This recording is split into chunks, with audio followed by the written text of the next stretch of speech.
Example number 23, इसको ध्यान से देखिएगा और अच्छा क्वेश्चन है, आईआईटी ने 82 में पूछा भी था। हालांकि अच्छा क्वेश्चन है लेकिन टफ नहीं है, अच्छा है लेकिन टफ नहीं है। देखिएगा क्वेश्चन में आपसे क्या कह रहा, a body of mass 1 kilogram initially at rest. शुरुआत में एक बॉडी है जो 1 किलो की है, ठीक है, रुकी हुई है। हमसे कह रहा एक्सप्लोड्स, और ये फट जाती है, एंड ब्रेक्स इनटू 3 फ्रेगमेंट्स, और ये 3 हिस्सों में टूट गई, of masses in the ratio of 1:1:3। जो मास इसके रेशियो है वो ये हैं। द 2 पीसेज, इसका मतलब डायरेक्ट मास नहीं दे रखे, मास इसके रेशियो दे रखे, कोई दिक्कत नहीं है, मास इसके रेशियो दे रखे, इसका यूज करेंगे। The 2 pieces of equal masses fly off perpendicular to each other. जो 2 हिस्से थे टूटे हुए मास के, वो एक दूसरे के साथ 90 डिग्री पर निकले।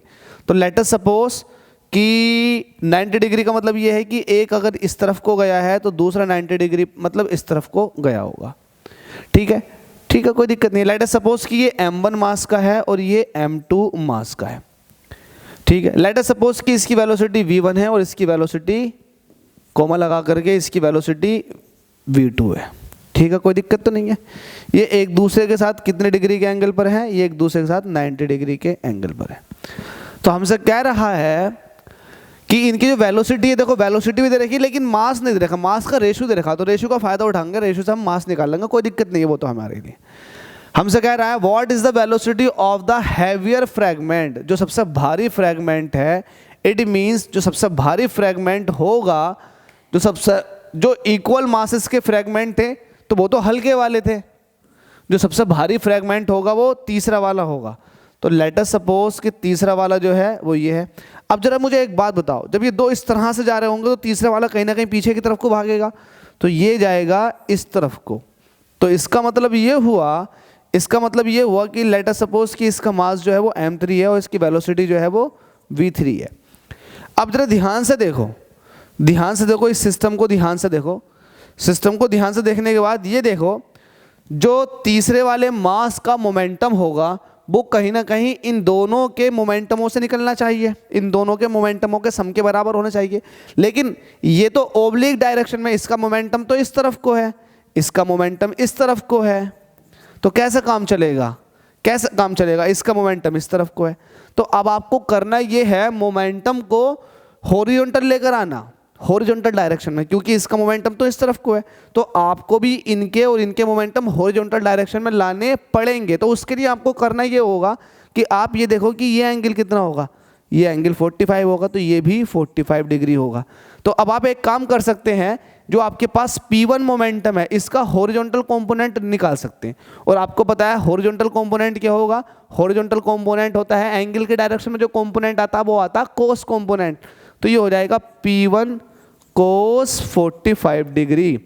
सिमिलरली आप इसका भी क्या करोगे, कोस कंपोनेंट निकालोगे, तो इसका कोस कंपोनेंट हो जाएगा P2 कोस 45 डिग्री, क्योंकि ये भी एंगल के डायरेक्शन में कंपोनेंट आएगा। अगर मैं इनके वर्टिकल कंपोनेंटों की बात करूँ तो वर्टिकल कंपोनेंटों का मेरा कोई मतलब ही नहीं बनता लेने का। वो इसलिए है क्योंकि ये जो है ये वर्टिकल मोशन थोड़ी ना कर रहा है, ये तो एक हॉरिजॉन्टल डायरेक्शन में मूव करेगा। तो मुझे हॉरिजॉन्टल कंपोनेंट ही चाहिए मोमेंटम के। इट मीन्स मुझे हॉरिजॉन्टल डायरेक्शन में मोमेंटम चाहिए, तो मैंने निकाल दिया कि हॉरिजॉन्टल में जो मोमेंटम है वो इतना है और ये इसके मोमेंटम के इक्वल होगा। इट मीन्स इसका मोमेंटम जो होगा वो इन दोनों मोमेंटमों के सम के इक्वल होगा। आई होप समझ में आ गई होगी। लेकिन आपको पता है इसकी वेलोसिटी भी पता, आपको इसकी वेलोसिटी भी पता। इसकी वेलोसिटी आपसे पूछ रहा है। अब तीनों के मास पता है क्या? यस, मास पता नहीं है लेकिन मास के रेशो दे रखें। रेशो कितना? 1:1:3। तो आप कहेंगे सॉल्यूशन कैसे निकालेंगे? देखो मैं आपको बताता हूँ निकालना। जिनका रेशो दे रखा होता है, अगर उनका सम दे रखा हो तो आप 1 सेकंड में निकाल दोगे। तो यहाँ पर आपको m1 का m2 के साथ और m3 के साथ रेशो दे रखा 1:1:3 और इनका सम भी आपको पता। कैसे पता? क्योंकि आपको पता है इसका मास प्लस इसका मास प्लस इसका मास, इन तीनों का मास किसके बराबर होगा? 1 किलोग्राम के, क्योंकि शुरुआत में तो 1 किलोग्राम का ही था ये। तो आपको पता है m1 plus m2 plus m3 ये किसके बराबर है? 1 के। तो जब इन तीनों का रेशो दे रखा है और इन तीनों का सम दे रखा, तब आपको बहुत आसानी से रेशनल सम निकाल करके आप वैल्यू निकाल सकते हैं। कैसे कैसे निकालोगे? आपको पता m1 को आप 1 नहीं कहोगे, लेकिन m1 को आप 1x तो कह सकते हो। आप कहोगे हेयर m1 कितना होगा x, और m2 कितना होगा, ये भी x होगा, और m3 कितना होगा, ये होगा 3x के। तो जरा इन सबको ऐड करो, इन सब की वैल्यू को रख दो इसमें, तो ये आ जाएगा x plus 3x is equal to 1। तो ये हो जाएगा आपके पास 5x is equal to 1, 5x is equal to 1, x is equal to हो जाएगा 0.2। जब x इज इक्वल टू 0.2 है तो x की वैल्यू को पुट करो। जब x की वैल्यू को मैं यहाँ पुट करूँगा, m1 में x की वैल्यू पुट करूँ तो m1 कितना आ जाएगा 0.2 किलोग्राम। m2 के अंदर जब मैं x की वैल्यू को पुट करूँगा तो ये भी 0.2 किलोग्राम, और जब मैं m3 के अंदर पुट करूँगा तो वैल्यू कितनी आ जाएगी 3x, तो 3 इंटू 0.2 इट मीन्स 0.6 किलोग्राम।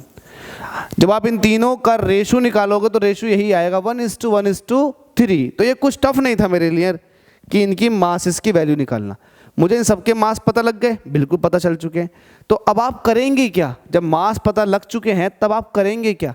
तब आप इस ज्योमेट्री की मदद से law of conservation of linear momentum लगाएंगे। कैसे?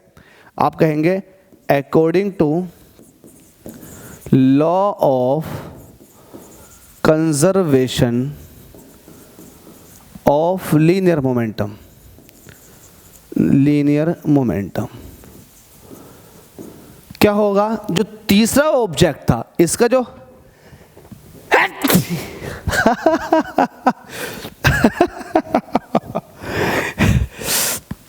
जो इसका मोमेंटम होगा वो इन दोनों मोमेंटम के सम के बराबर होगा। इट मीन्स m3 v3 ये इक्वल होगा किसके?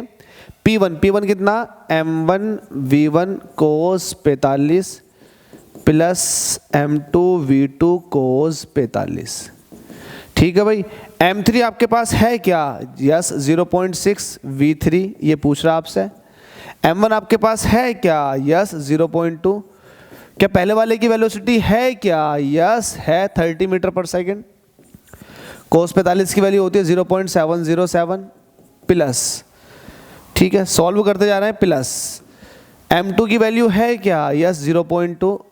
v2 की वैल्यू है क्या? यस 30। cos 45 की वैल्यू है क्या? यस 0.707। देखो ये पूरी वैल्यू सेम है, तो आप इसको कह सकते हो 0.6 v3। ये कह सकते हो कि ये वैल्यू दो बार आई है। कौन सी वैल्यू? 0.2 into 30 into 0.707। ठीक है भाई। पॉइंट से पॉइंट खत्म हो गया। 2 से काटोगे तो 2 से 3 बार चला जाएगा, 3 से काटोगे तो ये 10 बार चला जाएगा, 10 बार चला जाएगा। ठीक है। 10 की मल्टीप्लाई जब 0.70 में करोगे तो 70.7 हो जाएगा। 2 की मल्टीप्लाई हो जाएगी 70.7 के साथ, तो आपके पास v3 इज इक्वल टू निकल कर आ जाएगा। जरा मल्टीप्लाई करो, 7 दूनी 14 का 4 कैरी 1, और ये हो जाएगा 200 1 का 1 आ जाएगा, और 7 to the 14, तो आपके पास आ गया 141.4। तो 141.4 आपके पास ये वैल्यू आ चुकी है।